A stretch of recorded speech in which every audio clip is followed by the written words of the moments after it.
Hello dear friends, నేను మీకు ఇప్పుడు చామదుంప చెట్టు ఎలా ఉంటుందో చూపించబోతున్నాను.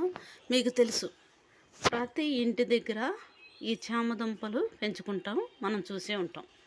ఈ ఆకులు చూసారా, చాలా పెద్దగా ఉంటాయి, ఏనుగు చెవుల్లాగా. దుంపలు చూసారా, భూమి లోపలికి ఉంటాయి. వీటిని తవ్వి తీసుకుని మనం ఎండబెట్టి తినాలి. దీని యొక్క శాస్త్రీయ నామం కొలోకేసియా ఎస్కులెంటా. ఇది ఆరేసి కుటుంబానికి చెందింది. రాజ్యం వచ్చి ప్లాంటే. ఈ దుంపల్లో సి విటమిన్, బి6 విటమిన్, ఈ విటమిన్, ఇంకా కార్బోహైడ్రేట్స్ ఉంటాయి.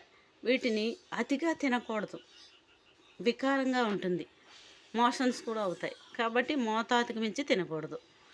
ఇవి చాలా బాగుంటాయి, చాలా టేస్టీగా ఉంటుంది. ఇగురు కూర పెట్టుకోవచ్చు, ఫ్రై కూడా చేసుకోవచ్చు. ఈ వీడియో మీకు నచ్చినట్లయితే ముఖ్యంగా సబ్స్క్రైబ్ చేయండి, లైక్ చేయండి అండ్ షేర్ చేయండి. ఇవి దుంపలు, ఎండబెట్టిన దుంపలు.